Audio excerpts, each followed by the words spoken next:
শাহজাহান খানের 7 দিনের রিমান্ড। গাজীপুরের কালিয়াকৈরে কবর থেকে একের পর এক কঙ্কাল চুরি, আতঙ্ক পুরো এলাকায়, ব্যবস্থা নেওয়ার আশ্বাস প্রশাসনের।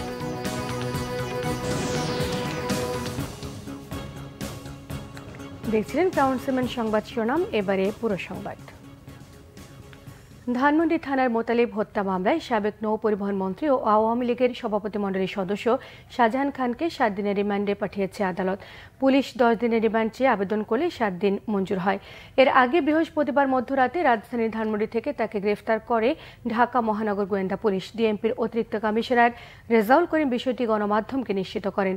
শাহজাহান খান ক্ষমতাচ্যুত আওয়ামী লীগ সরকারের 2009 থেকে 2014 সাল মেয়াদকালে নৌ পরিবহন মন্ত্রণালয়ের মন্ত্রী হিসেবে দায়িত্ব পালন করেন। তিনি পরিবহন শ্রমিক আন্দোলনের একজন শীর্ষ নেতা। শাহজাহান খান মাদারীপুর 2 আসন থেকে বিভিন্ন সময় সংসদ সদস্য নির্বাচিত হন। রাজধানী ঢাকা সহ দেশের যে কোনো জায়গায় বিএনপির বিভিন্ন সভা সমাবেশ পণ্ড করতে তার ইন্ধনে পরিবহন ধর্মঘট ডাকার বিষয়টি ব্যাপকভাবে আলোচিত সমালোচিত। বন্যার কারণে ভেঙে গেছে ফেনীর কালিদাস পাহালিয়া নদীর পাড়। এরই মধ্যে নদীগর্ভে বিলীন হয়েছে অনেক বাড়িঘর। নতুন করে ভাঙনের ঝুঁকিতে নবাবপুরের আরও প্রায় 100 খানেক ঘরবাড়ি। ঝুঁকিতে রয়েছে ফেনী সোনাগাজী যোগাযোগের সেতুটিও। নদী ভাঙন রোধে দ্রুত ব্যবস্থা নেওয়ার দাবি জানিয়েছেন এলাকাবাসী। জহুরুল হক জনের তোলা ছবিতে রিপোর্ট করছেন ইমরুল কায়েস। ফেনীর সোনাগাজীর কালিদাস পাহালিয়া নদীতে এভাবেই মাছ ধরছেন নদী তীরের মানুষেরা। বন্যায় মূল পেশা ক্ষতিগ্রস্ত হয়েছে অনেকের, তাই সাময়িকভাবে কেউ কেউ মৎস্য শিকার করলেও অনেকেরই জীবন জীবিকার উৎস এই নদী। বন্যার কারণে অনেক প্রচুর মাছ নামছে খালে দিয়ে, এখন আমি মাছ মারতেছি, এই তো আর কি। তবে নদী পারে মানুষের জীবন জীবিকার উৎস হলেও এখন এই নদী ভয়ঙ্কর চেহারা নিয়ে ছোবল হেনেছে। আমরা এই মুহূর্তে ফেনীর সোনাগাজীর নবাবপুরের কালিদাস পাহালিয়া নদীর পাড়ে আছি। আপনারা দেখতে পাচ্ছেন যে বন্যার পানি নেমে গেলেও তার ক্ষতচিহ্ন রেখে গেছে। বন্যার যে স্রোত ছিল, পানির যে স্রোত ছিল উজানের পানির, সেই স্রোতের কারণে এই নদীর পাড়ের ভাঙনের সৃষ্টি হয়েছে, রাস্তা ভেঙে গেছে এবং আশপাশে যেসব বাড়িঘর ছিল অনেক বাড়িঘর ভেঙে গেছে এবং অনেকগুলো ঝুঁকির মধ্যে রয়েছে। সে কারণে এলাকাবাসী দাবি করছেন যে দ্রুত ব্যবস্থা নেওয়া না হলে বাকি যে বাড়িঘরগুলো ঝুঁকির মধ্যে রয়েছে সেগুলো ভেঙে যাবে। নদীর তীব্র স্রোতে নদী পাড়ে যে ভাঙন শুরু হয়েছে তা এখনও অব্যাহত আছে। এতে তীরবর্তী অনেক বাড়ি শিগগিরই নদীগর্ভে হারিয়ে যাবে বলে আশঙ্কা এলাকাবাসীর। পিছনে যে বাড়িঘর আছে, বাড়িঘরগুলো ঝুঁকির মুখে পড়েছে। বিশেষ করে এখান থেকে গুচ্ছগ্রাম শুরু হয়েছে, এখান থেকে প্রায় 77টা পরিবার। এইভাবে যদি ভাঙন অব্যাহত থাকে তাহলে আমার মনে হয় আগামী 2-1 বছরের মধ্যে গুচ্ছগ্রামে অবস্থানরত যে সকল লোকজন আছে তাদের বাড়িঘর ঝুঁকিপূর্ণ অবস্থানে পড়ে যাবে। এখানে পিছনে যে বাড়িটা, এটা আমার বাড়ি। আমি দীর্ঘ প্রবাসে 5 বছর থেকে এই 7 লক্ষ টাকা দিয়ে ঘরটা করেছি। এই বর্তমানে আমার বাড়ি নদী ভাঙনের পথে আছে। এই জায়গাটি ছাড়া আমাদের বাইরে কোথাও কোনো জায়গা নেই। ব্যাগান জুবরানা হালাইছি, এছাড়া আমাদের কাছে কিছু নেই। আর কেন টাকা পয়সা নেই। নদী ভাঙনের হাত থেকে নিজেদের ঘরবাড়ি রক্ষায় দ্রুত ব্যবস্থা নেওয়ার অনুরোধ জানিয়েছেন ঝুঁকিতে থাকা লোকজন। আমরা গুচ্ছগ্রামবাসী কোথায় থাকবো? সরকারের কাছে আমার আবেদন, আপনারা একটা কিছু করুন। এখানে বড় একটা ব্রিজ আছে, মানে ব্রিজটা পুরো সোনাগাজীর সাথে ফেনীর সাথে সংযোগ, যেন ওই ব্রিজটা বা এলাকাবাসীর জন্য ঠেকানোর জন্য সরকার দ্রুত একটা পদক্ষেপ নেয়, এটা আমরা চাই সবাই। শিগগির ব্যবস্থা না নিলে নদীর উপর থাকা ফেনী সোনাগাজী যোগাযোগ সেতুটিও ক্ষতিগ্রস্ত হতে পারে। ইমরুল কায়েস, বাংলা ভিশন, ফেনী, সোনাগাজী। লক্ষ্মীপুরে বন্যা কবলিতদের মাঝে ত্রাণ সামগ্রী বিতরণ করেছে বীর মুক্তিযোদ্ধা সাদেক হোসেন খোকা ফাউন্ডেশন। সকালে লক্ষ্মীপুরের দুর্গত এলাকা পরিদর্শন করে বন্যার্তদের খাদ্য সামগ্রী তুলে দেন বিএনপি নেতা ইঞ্জিনিয়ার ইশরাক হোসেন। এই সময় তিনি জানান, ভারতের বাঁধ ছেড়ে দেওয়া পানিতে দেশের 11টি জেলা এখন পানিবন্দী। দুর্গত মানুষের পাশে থাকতে শুরু থেকে দলীয় নেতাকর্মীদের নির্দেশ দিয়ে আসছেন বিএনপির ভারপ্রাপ্ত চেয়ারম্যান তারেক রহমান। তার নির্দেশে বন্যা কবলিত এলাকাগুলোতে বিএনপি ত্রাণ সামগ্রী বিতরণ করছে বলেও জানিয়েছেন ইঞ্জিনিয়ার ইশরাক হোসেন। এই সময় বিএনপির যুগ্ম মহাসচিব Shahiduddin Chowdhury Anee, agriculture association of Bangladesh AB নেতারাও এই ত্রাণ বিতরণে অংশ নিচ্ছেন। যখনই আমরা দেখি যে ভারতের ডুম্বুর বাঁধ খুলে দেওয়ার পর ফেনী, লক্ষ্মীপুর, কুমিল্লা, নোয়াখালী সহ প্রায় 11টি জেলায় ভয়াবহ বন্যা পরিস্থিতি সৃষ্টি হয়, তখন সারা বাংলাদেশে আমরা বিশেষ করে আমাদের নেতা দেশনায়ক তারেক রহমানের নির্দেশে জাতীয়তাবাদী শক্তি যারা রয়েছি আমরা সংগঠিত হই কিভাবে বন্যায় দুর্গত মানুষদের পাশে এসে দাঁড়াবো। আমাদের রাজনৈতিক নীতি রয়েছে, লক্ষ্য রয়েছে, দলেরও নীতি রয়েছে, কিন্তু আমি ব্যক্তিগতভাবে মনে করি একজন রাজনীতিবিদের প্রথম কাজ হওয়া উচিত দুর্গত মানুষ, অসহায় মানুষ, দরিদ্র মানুষ এবং যাদের প্রয়োজন তাদের সেই সকল মানুষদের পাশে যে কোনো পরিস্থিতিতে তাদের পাশে গিয়ে দাঁড়ানো, সেটা আমি মনে করি। গাজীপুরের কালিয়াকৈরের এক কবরস্থান থেকে এক রাতে চুরি হয়েছে 7টি কঙ্কাল। এ ঘটনায় আতঙ্ক ছড়িয়ে পড়েছে পুরো এলাকায়। ব্যবস্থা নেওয়ার আশ্বাস দিয়েছে স্থানীয় প্রশাসন। গাজীপুর থেকে মীর মোহাম্মদ ফারুকের তথ্য ছবিতে থাকছে ডেস্ক রিপোর্ট। আব্দুল হাইয়ের মতো লাশ জানি আর কারো না হারায়, আমাদের বাবার লাশ আমার বাবা আর কারো জানি না হারায়। এভাবেই বাবার কঙ্কাল চুরির বর্ণনা দিচ্ছিলেন ছেলে আব্দুল মান্নান। গাজীপুরের কালিয়াকৈরের ভান্নারা ধোপাচালা এলাকার জান্নাতুল বাকি কবরস্থান থেকে এক রাতেই চুরি গেছে 7টি কঙ্কাল। এভাবে কিছুদিন পর পর কবরস্থান থেকে কঙ্কাল চুরির ঘটনায় আতঙ্কে স্থানীয়রা।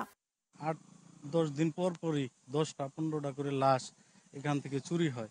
18টা কবর একসাথে খুঁজে নিয়ে গেছে। এই লাশগুনা নয়া যায় রে বাবা, তাইলে মানুষে কি নিয়ে মইরা শান্তি পাইব? লাশ নিয়ে করে কি, হে মরবো না? এভাবে যে লাশগুলো চুরি হয়ে যায় তাহলে মইরাও তো শান্তি পাওয়া যাইতেছে না। 8টা-10টা লাশ একসময় কয়েকদিন পর পর লাশ চুরি হয়ে যাইতেছে এই জায়গা থেকে। ঘটনার নিন্দা জানিয়ে আইনগত ব্যবস্থা নেয়ার আশ্বাস দিয়েছেন স্থানীয় জনপ্রতিনিধি ও ইউএনও। আমরা এটা আইনি ব্যবস্থা নেওয়ার জন্য ইতিমধ্যে আমরা পদক্ষেপ নিয়েছি, যেটা কালিয়াকৈর থানাকে ইনফর্ম করতে, সাধারণ ডায়েরি করার জন্য, যাতে এরকম এই ভবিষ্যতে যেন এরকম কঙ্কাল চুরি না হয়। চেয়ারম্যান সাহেবের সাথে কথা হয়েছে, যারা আপনার গুরুস্থান ব্যবস্থাপনা কমিটির দায়িত্বে আছেন, তো তাদেরকে পরামর্শ প্রদান করা হয়েছে অতি দ্রুত আমাদের যে সংশ্লিষ্ট কালিয়াকৈর থানায় সেখানে লিখিত অবহিত করার জন্য। এ ব্যাপারে আমরা তদন্তপূর্বক পরবর্তী ব্যবস্থা করব। কয়েক মাসে এ কবরস্থান থেকে চুরি গেছে 50টিরও বেশি কঙ্কাল। ঘিন্ন এ কাজ বন্ধে প্রশাসনের কার্যকর পদক্ষেপ চায় এলাকাবাসী। Bangla vision news desk. রংপুরের বেগম রোকেয়া বিশ্ববিদ্যালয় খুললেও উপস্থিতি তেমন একটা নেই। ভেঙে পড়েছে প্রশাসনিক কাঠামো।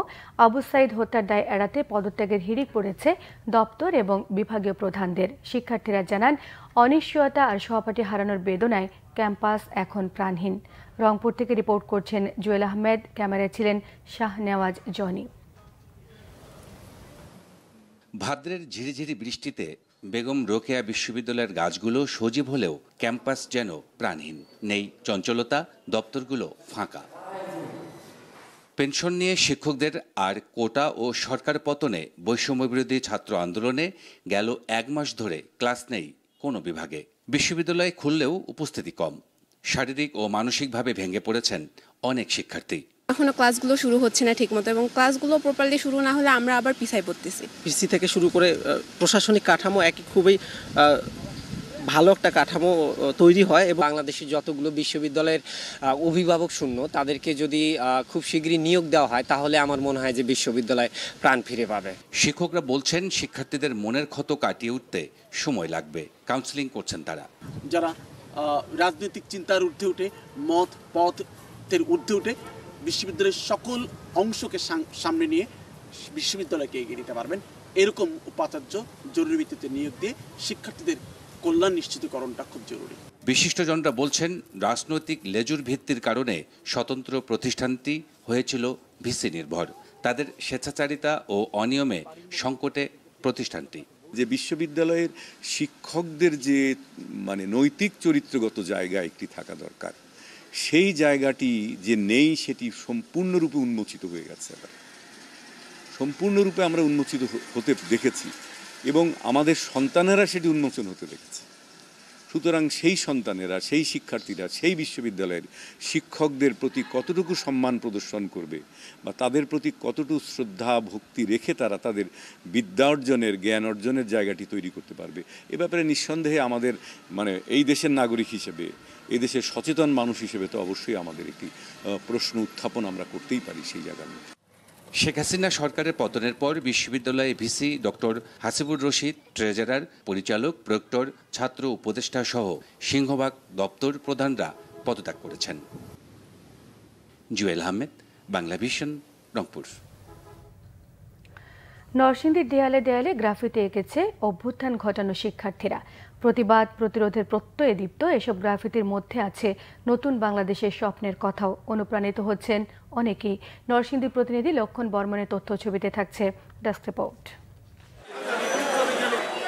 ছাত্র জনতার অভ্যুত্থানে প্রাণ হারানোদের প্রতিকৃতি ও তাদের প্রতি শ্রদ্ধার পাশাপাশি সাম্প্রদায়িক সম্প্রীতি, সমাজের রাষ্ট্রের সংস্কার, ঘুষ দুর্নীতি বন্ধ করা, স্বৈরতন্ত্রের অবসান, বাক স্বাধীনতা থেকে শুরু করে সব রকমের বৈষম্যের বিরুদ্ধে ক্ষোভ আর প্রতিরোধের অগ্নিময় উক্তি নরসিংদী রেলওয়ে স্টেশন সহ শহরের দেয়ালে দেয়ালে।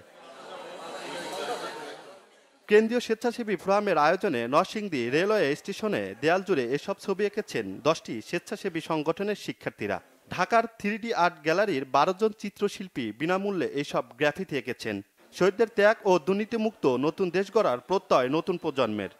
আন্দোলনের মাধ্যমে অনেকজন নিহত হয়েছে আমাদের ভাইরা, তো ওদের স্মরণে আমরা এগুলা আঁকছি। কোনো অপরাধী, দুর্নীতি, বৈষম্য কোনো কিছু এই দেশে ঠাঁই নাই। চোখ থাকিতে আমরা অন্ধ, আর মুখ থাকতেও আমরা বাক স্বাধীনতা পাই না। আমাদের যে নাগরিক জীবনে যে সচেতনতার প্রয়োজন সেটা উপলব্ধি হবে আমি মনে করি এই ব্যানার, ফেস্টন, এই চিত্র অঙ্কনের মধ্য দিয়ে। পরবর্তী প্রজন্ম এরাও আর্টের প্রতি আগ্রহী তৈরি হওয়া এবং আর্টটাকে নিজে ধারণ করা এবং আর্ট দিয়ে একটা মেসেজ দেওয়া যায়। এখানে যে আঁকা হয়েছে এটা একজন মানুষের আর্তনাদ বোঝানো হয়েছে, যে ওর নিজের স্বাধীনতার জন্য চিৎকার করে উঠছে। এই চিত্রাঙ্কনের মধ্যে আমাদের দেশ গঠন এবং দেশের সবাইকে যেন একটা সুন্দর একটা মেসেজ পৌঁছানো যায়, সেই লক্ষ্যেই আসলে আজকের এই চিত্রাঙ্কনটা আয়োজন করা হয়েছে। ইউথদেরকে সাপোর্ট করে আমাদের দেশের ইউথের জন্য কোনো সুযোগ করে দেওয়া এবং যারা আর্টস অ্যান্ড কালচার নিয়ে যারা কাজ করছে তাদেরকে কোনো একটা প্ল্যাটফর্ম দেওয়া।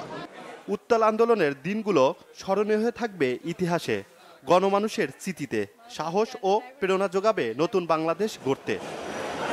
Bangla vision news desk. Kushtia bus ও সিএনজি চালকদের দ্বন্দ্বের জেরে অনির্দিষ্টকালের জন্য ধর্মঘটে ডাক দিয়েছে পরিবহন মালিক শ্রমিক ঐক্য পরিষদ। জেলা মোটর শ্রমিক ইউনিয়নের সাধারণ সম্পাদক আফজল হোসেন জানান, ভেড়ামারায় যাত্রী ওঠানো নিয়ে সিএনজি চালকদের সঙ্গে বাস চালকদের বাকবিতণ্ডা হয়।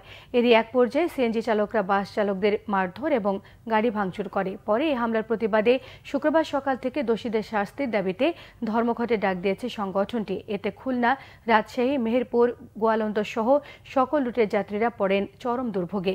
তবে অগ্রিম টিকিট বিক্রি থাকার কারণে একদিনের জন্য স্বাভাবিক রাখা হয়েছে কুষ্টিয়া থেকে ঢাকাগামী বাস চলাচল। দেশ জুড়ে একই সময়ে একসঙ্গে জাতীয় সঙ্গীত গাওয়ার কর্মসূচি পালন করেছে বাংলাদেশ উদীচী শিল্পী গোষ্ঠী। জাতীয় সঙ্গীত পরিবর্তনের ষড়যন্ত্র রুখতে প্রতিবাদী কর্মসূচি পালন করেছে তারা। কেন্দ্রীয় কর্মসূচির অংশ হিসেবে জাতীয় সঙ্গীত এবং পতাকা সহ বাঙালি জাতির অস্তিত্বের ওপর উগ্রবাদী আগ্রাসন রুখতে প্রতীকী প্রতিবাদ হয়েছে কুষ্টিয়ায়। সকালে পৌরসভার বিজয় উল্লাস চত্বরে এতে অংশ নেন সাংস্কৃতিক কর্মী এবং নানা শ্রেণী পেশার মানুষেরা। রাঙামাটিতে প্রতিবাদ জানিয়েছে উদীচী শিল্পী গোষ্ঠী। দুপুরে জেলা প্রশাসক কার্যালয়ের সামনে সমবেত কণ্ঠে জাতীয় সঙ্গীত গাওয়ার মাধ্যমে এই কর্মসূচি পালন করা হয়।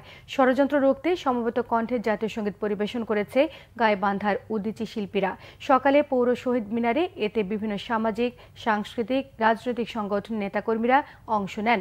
প্রতিবাদ কর্মসূচি পালিত হয়েছে দিনাজপুরেও। স্থানীয় প্রেস ক্লাবের সামনে এতে উপস্থিত ছিলেন উদীচী সহ নাট্য সমিতি, বিভিন্ন সামাজিক ও সাংস্কৃতিক সংগঠনের প্রতিনিধিরা। জাতীয় পতাকা উত্তোলন এবং সম্মিলিতভাবে জাতীয় সঙ্গীত পরিবেশন হয়েছে ঠাকুরগাঁয়েও। দেশের বিভিন্ন জায়গার আরও কিছু খবর নিয়ে এখন থাকছে একটি ডেস্ক রিপোর্ট। বিএনপির ভারপ্রাপ্ত চেয়ারম্যান তারেক রহমানের নির্দেশনায় ফেনীতে বন্যায় ক্ষতিগ্রস্তদের মাঝে খাদ্য সামগ্রী বিতরণ করেছে বিএনপি। কেন্দ্রীয় স্বেচ্ছাসেবক দলের উদ্যোগে এতে উপস্থিত ছিলেন দলের স্থায়ী কমিটির সদস্য ডাক্তার AZM জাহিদ হোসেন। শরীয়তপুরে ছাত্র আন্দোলনে নিহত ও আহতদের পরিবারের সাথে মত বিনিময় করেছে বাংলাদেশ জামাত ইসলামী। সকালে পৌরসভা অডিটোরিয়ামে এতে উপস্থিত ছিলেন দলের সহকারী secretary general AHM Hamidur Rahman. এছাড়া মাদারীপুরে ছাত্র আন্দোলনে 11 শহীদ পরিবারকে 22 লাখ টাকা সহায়তা দিয়েছে জামাত। দুপুরে সদর উপজেলা ঘটমাঝি সরকারি প্রাথমিক বিদ্যালয় মাঠে এ সহায়তা দেওয়া হয়। রংপুরে আবু সাইদের কবর জিয়ারত করেছে ছাত্র দলের কেন্দ্রীয় নেতারা। দুপুরে পীরগঞ্জের বাবনপুরে কবর জিয়ারত শেষে সাইদের পরিবারকে সমবেদনা জানান তারা। উপস্থিত ছিলেন কেন্দ্রীয় ছাত্র দলের সভাপতি রাকিবুল ইসলাম রাকিব ও সাধারণ সম্পাদক নাসির উদ্দিন নাসির সহ অন্যরা।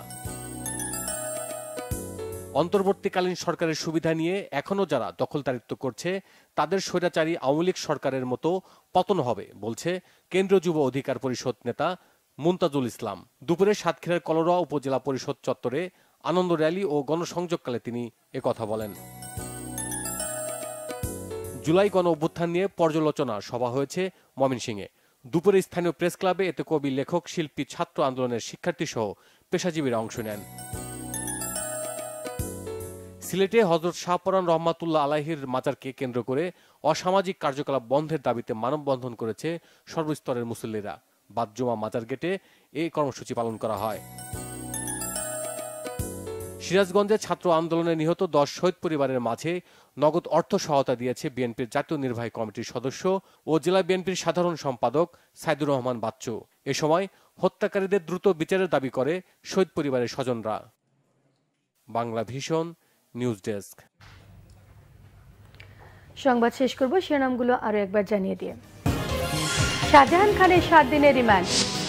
গাজীপুরের কালিয়াকৈরে কবর থেকে একের পর এক কঙ্কাল চুরি, আতঙ্ক পুরো এলাকায়, ব্যবস্থা নেওয়ার আশ্বাস প্রশাসনের।